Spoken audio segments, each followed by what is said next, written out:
shit. Speaking of the internet and going to the internet, What? Trevon Boykins. I thought we weren't even talking about that. But what? We don't want to talk about Yeah, it. go ahead. Yeah, go ahead. We did because yeah, we we want to talk did. about why everybody has something to Facts. say about Russell Wilson. Nah, that's not what I want to say. But yeah, I definitely. First of all, you can judge me all you want. Me? Who the fuck is Trevon Boykins? I ain't gonna lie to you. I know he was a quarterback. For who?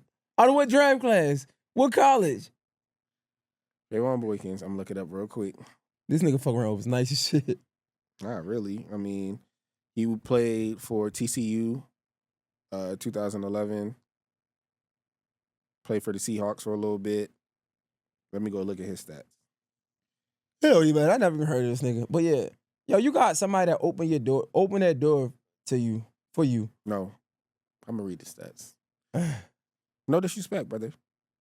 Because you probably were a nice football player, all of that, college player, but career stats, he is 145 yards, 1 touchdown, 1 interception, 13 completions, 18 attempts in his career in the NFL.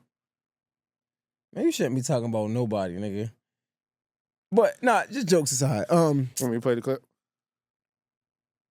I guess. I mean, whatever. Yeah. Sure, why not? House for Thanksgiving. The weirdest feel like he catered. So no, you know, like, bro, I come from a traditional country black family. We doing that. If I got as much money as Russell Wilson, my whole family would talk about me so bad if I ain't fly everybody out there for Thanksgiving. That's why you gonna go broke. Sponsored by an airline. Maybe he's not close to his family. And maybe he not. But his mama wasn't there. Sisters wasn't there. Bro, what? You know what I'm saying? Like, and even though, like, it still works me. I'm just still, even if you don't food with your family, like, it still works me on Thanksgiving.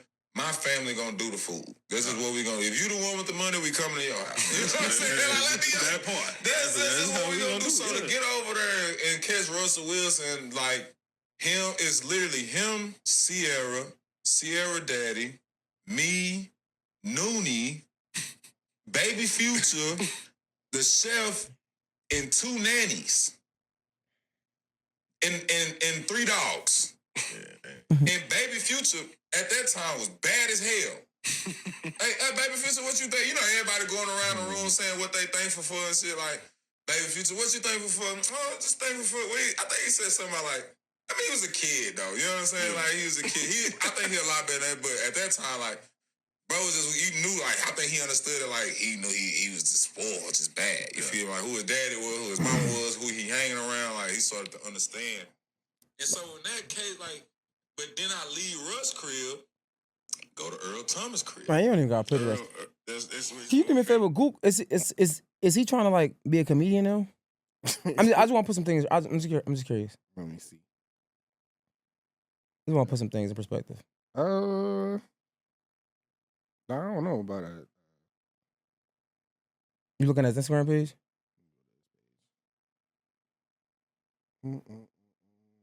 Is he trying to be a comedian? I'm asking. I have no idea. I literally have. It's a random thought. I have no clue. Nah, I don't see nothing about No. comedian. He's podcasting now. Okay, I asked that because, like, you know, some people just be trying to get that jokes off and shit like that, and I get it. All right, so cool. But if that's not the case, I want you to pay attention to this. He named a very short list of people that was at Russell Wilson's house for Thanksgiving, and he was one of them. That means you had to be close to my family. I want to put that in perspective, though, because I know they got the jokes like, "Why weren't you with your family?" Forget that.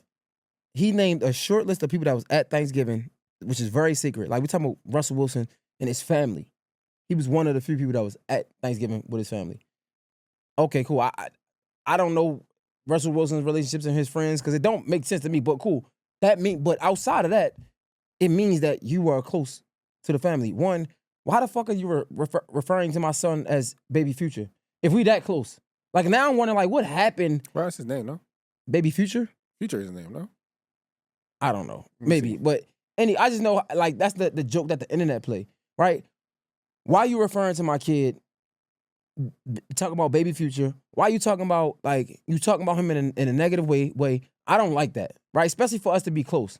So like I'm thinking, his point is I can't even get to his point because like, bro, why are you talking about my family when I brought you in to eat with my to break bread with you? That shit is corny. I don't know, like, so that's his name, Future? Future's out here, Wilburn. Okay, so I just don't like even the context and when you talking about him. You feel me? Like, I don't like that. That shit is corny. And then I think about it like, man, and that's what I said I want to talk about it because like sometimes I think you got to be careful of the people you bring around because you could mean well for people, right? But they might not mean well for you. And I think that's the most frustrating part about it because like, yo, you got somebody who you brought into your home to break bread with, to share the love with, to share family ties with, and now this nigga is talking behind your back for some fucking clickbait. Clicks. That shit is corny, bro. And I think that shit happens in real life outside of that. Like you have people that you will do so much for, right? And you will give your last to, and they're willing to take it just for the sake of an opportunity. And that shit is whack. Like a nigga will take your last just for the sake to have an upper hand on you or to have an upper hand in his life. And it's like, man, and you can never tell what's real or fake until it's time to find out what's fake. You know what I'm saying? They say that's why they say betrayal feels so bad because it comes from the people that you're close to. And that's the thing that I don't like about it because you never know when somebody gonna betray you. And I can't just walk around scared that everybody gonna betray me because then I'll be miserable, right? But I think the part about that hurt the most is the fact that you can open up your doors and you could do the most for somebody that will then turn around and stab you on your back and when you least expect it. You know what I'm saying? So like, I get people saying like that's corny to go to the internet. Yeah, that is corny, but that's the service level. I'm thinking about like, he named a few people. He even said, if I had that much money, my family would judge me if I ain't fly them all out, right? So you got somebody who does have that much money, ain't flying all his family members out, but he got you there. And you can go on a motherfucking podcast and open your mouth to say something about what's going on in my home and negative. Like, it got me triggered because it's like, yo, now I'm thinking about, again, the relationship that I had that like, bro, there's been times where I did things for people and it's like just for the out the kindness of my heart. And granted, I hear everybody always talk about this bullshit like, man, you should do things because you want to do it from the kindness of your heart. Man, fuck that. Like, yeah, I do it out the kindness of my heart, but we not about to act like some motherfucking recognition or reassurance don't help or don't go a long way. Like, cause niggas be bullshit like, man, if anything I do is out the kindness of my heart, so it don't matter if somebody show me love back or not. Man, that's for you. Congratulations. You unlocked the key to life that I haven't yet. But you ain't about to sit up here and say I'm wrong for wanting to feel appreciated in this motherfucker. You know what I'm saying? So the fact that like, bro, that's what got me tight. Cause like, yo, I opened my home to you, nigga. And you don't even have the decency to shut the fuck up. You ain't have to share that story. You could be like, yo, some people I done went to Thanksgiving and they was just boring as hell. I went to my man. Then you could say, your man, I went to my man, what's the name, crib? And it was lit. But I done seen some, you want to say the name for clickbaits. Man, get off my dick. And that's the shit that make me want to like fight somebody. Not the random niggas outside that act like I don't know, y'all don't even know me. But the people that is close to me that like, that you open up your home for, you like offer your last to. Right? Like I said, bro, there's been times where like I offer my laugh to people, I open up my house to people just for them to like turn around and act like I'm some regular nigga. Like you're rather kick it with a random nigga for an opportunity than to fuck with the nigga that had your back when y'all was down. That shit is corny, bro. I don't know. Nah, I mean, and I think that shit is whack. One is crazy because like as I was just listening to what you were saying, and you put that in a really good perspective. This is why you don't hear too much from bro. Like this is why he's constantly under attack. Like somebody like Russell Wilson, and it sucks, right? Because somebody like him, I'm sure he's not a pushover. I'm sure if you really, Russ probably be more like that than a lot of niggas, right? But he tries to take that good route. He tries to take the up route. He tries to provide for people in the ways. He tries to show up as a stand-up guy. He's a man of faith, all of those things, right? But he just finds himself consistently on the other side of either Richard Sherman publicly berating him, telling him he's not a good quarterback. Now, that's football. You know what I'm saying? So you can have your take, you can have your opinion. Marshawn Lynch has never said anything publicly that I think, like, he has his thoughts and opinions about not running the ball versus throwing it in the Super Bowl. Cool. But, like, outside of that, he's like, bro, you should have just gave me the ball. You know what I'm saying? Like, cool. But it just seems like as much as he tries to be this upstanding person, the more upstanding that you try to show yourself to be, the more of a target that you become to the world. Mm-hmm. And to see this as just one of the another examples of this. First they calling him corny. Then you want to know what's so sad about this? He's the same person that if he was to do something wrong, they would try to nail him to the cross. Mm-hmm. Because they're waiting for you to fall. Mm-hmm. It's like the same people that you hold up, you hosted them up. It's like they're going to try to throw. You want to know why, though, at the end of the day? It's because if you see somebody that can be stand up and literally stand by what he lives by, I mean, what he says, it's not a reflection on yourself, right? Mm-hmm. And it's easier to try to tear them down and find a blemish on somebody else's life as opposed to look at yourself and realize, like, yo, this work for me to do internally. So instead of saying, like, dang, bro, I'm not good enough to be making this much money right now, to be with my family, expand extend this household for you. Because, again, like everybody was saying, why weren't you with your family? You could have been traveling. You could have been in a place where you're a backup quarterback. So you're not making that much money. So you may not be able to go back to your family. There could be a number of reasons. But at the end of the day, like you just said, that short list of people, that was different. I didn't even think about it from that perspective when I first heard it. It's just like, damn, bro, that's a real thing. So that means it was an intimate gathering. He said 2 nannies, his wife, their son, Her father. her father, and a few other people, and you. That's like 10, maybe, if that. And your first inclination is to. Now, here's another thing that I'll say. We live in an era, and I need your opinion on this. We live in an era right now where there's a lot of storytelling that's been taking place. Mm-hmm. You see it with Jeff Teague. Like, there's a lot of stories from the locker room that we're getting that we never had gotten before. There's a lot of perspectives and everything. And I think it's dope. Like, Melo telling his stories, like, even hearing Carmelo talk about his interaction with KG and things of that nature, right? I think I'm okay with those type of stories because it's you. Mm-hmm. You know what I'm saying? So, like, you're telling of a situation that involved you and it affected you, right? I'm cool with that perspective. I think for this one, the reason why is because it was something that was sacred. And it is, to you, you thought it was funny. But I'm kind of wrestling as we're discussing this more of like in this era of content where people are, it's like a new form of content that you're now seeing from former athletes giving their perspective and everything. Where's the line drawn in the stories that you want to hear? I mean, I'm big on this. Like, I know I have my line, but I never want to pigeonhole anybody of like expressing their emotions about their experience. I'm big on that. So it ain't no line when it comes to you, in my perspective, right? Now, I mean, some people can get more grace than others because of like how impactful they are to you or the things they help you do. So you might give them a little more lenience. You might not say that name, right? But that's for you. Like I'm not about to tell you not do that because somebody. Now, would I do it? Like, no. You know what I'm saying? Like, depending on how close I am to somebody or how like at the relationship we had, I ain't never going to disrespect you in public. You know what I'm saying? I might say my story, but I can say my story with the absence of your name. You know what I'm saying? And that's what I was saying. Like, bro, you could have told that same story and not said Russell Wilson's name, right? But I will tell you this, it's this kind of exact same what you're saying. They say pressure can do 2 things. It can bust pipes, but it also can create diamonds, right? So when I think about people like Russell Wilson, who are truly, because I don't even know this man. So first of all, let's park that. When I think of people who are really walking in their light, you gotta walk so much. You gotta walk in your light so much that it's gonna do 1 or 2 things.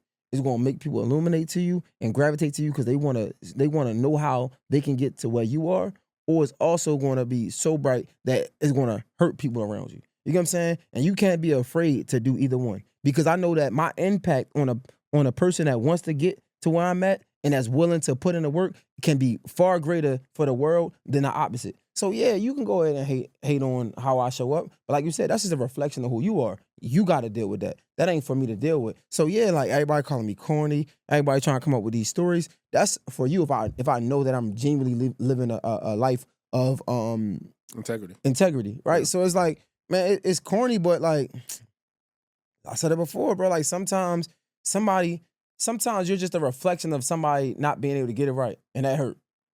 But that's on you, bro. That ain't on me. You know what I'm saying? Like, so I do think it's corny that granted, if he is living like an integral life and because like not everything that looks sweet ain't sweet. You know what I'm saying? So like, I don't know what this nigga do behind closed doors, but as far as what I'm saying about people calling him corny about all that other shit, it's like, man, it's cool because They attack his marriage at any chance that he can, like bringing in his wife into things with football that and shit all was that. whack, man. It's Like wild, when bro. that's why when I seen it, I'm like, bro, what, bro? You could have told the story without saying my name. You just want. That's why I said, wait, is he trying to like create some new found career being I like? think it's the content. I think it's the podcast lane. He got his clickbait. Niggas is going to die out here trying to do content over everything. Joe Budden got these niggas fucked up. Like, Joe Budden created COE, and niggas are willing to do everything to get this content. You gonna end up on the you gonna end up somewhere you don't want to be. It's not content over everything, y'all. It's not. And this is coming from content creators, bro. It's not content over everything. I know, because at some point, I mean, he been on the show, so I'll talk about it. The Shea Frost. Mm-hmm. We seen what that, as much as we see what he does out there, bro, we seen how it affected him. Yeah. Like, don't let the internet fool you into thinking that, like, no, these people are human, bro. And they are dealing with way more consequences than a person would put out. Mm-hmm. And it's like, it's scary because you look on the outside and you think that, like, oh, it's just glitz and glams low. He's an actor. Mm-hmm. He's a very good one at that. Mm-hmm. Everybody's not built like that. Yeah. And there's a certain level of like confidence that you have to be able to keep moving, keep pressing forward. But then also it's like he's found a niche in it, in a sense. Mm-hmm. It's very untasteful to some people, but to some others, they love it. Mm-hmm. You know? But at the end of the day, I think that when you look at it from a perspective of like anything for content, I remember when you were asking the question about even Joe Budden. Mm-hmm. Where it's just like he said when the flip and everything, the flip and was it flipping? Who was it? Mark Mm-hmm. Lamont Hill, when he was like, it's going out. You know what I'm saying? Don't say it if you don't want it. Like, it's going out. And I remember you saying, like, damn, bro, like, it made me think about myself because at the end of the day, I still want to protect my my folks' brand. Yeah. You know what I'm saying? Like, Mark Lamont Hill, you are a prestigious professor. You have a reputation and everything in that capacity. Now, he was okay with it, obviously, but even he mentioned like people that were calling him and saying to him that like this is beneath you and things of that nature. Like this is not what we would expect for you. So it's just interesting to see that perspective from him and then hearing your take on it. Yeah, no, it's not COE, man. Like, fuck that. Like, I'm willing to take the hit on things because I understand the importance of it, right? So, like, yeah, I would say something, but, I'm at the bottom. You know what I'm saying? Like, I'm trying to climb my way to the top, but for the people around me, I never want to discredit the integrity of a journalist when it comes to Alex, right? I never want to, like, discredit or have people like Vontae lose an opportunity. You know what I'm saying? So it's like, I got to protect my people. Even if I'm willing to have the conversation and have the scrutiny on me, I will be willing to protect my people. You know what I'm saying? And I think, I don't know, like, again, I don't know Joe Budden personally, but like that situation, I wouldn't want Mark Lamont Hill integrity as a journalist to be threatened or questioned because of what we got going on. I appreciate you. And yeah, it's different on that side because he got contracts and he paying these people. They work for him. So that's different. Like, granted, my people, I'm still in a space where I very much so need my people and they're helping me. They help me contribute for the love. You know what I'm saying? Like, so, I mean, granted, people have their own personal reasons that I'm not saying I'm not beneficial to people, but at the same time, it's like I understand that this is very balanced. Niggas ain't getting paid 6 figures to come and sit on this couch, so it ain't no contract of like, you know what I'm saying? So it's very different. I can't have that conversation, but what I will say is I do want to protect my people at all. Like, so it's not COE. Like, fuck that. And then this is reality, nigga. Like, they got money to hire lawyers. They got money to hire bodyguards, all of that. Man, niggas are still on the ground level. Like, this ain't no COE. Like, y'all niggas gonna die trying to create content. Like, nigga, this internet shit been around a long time. Think about, this is random, but think about, like, niggas been trying to document them crossing the Niagara Falls for years just to die. Mount Everest. Like, bro, sit your ass down Right. somewhere, man. Climbing Mount Everest, all these different things.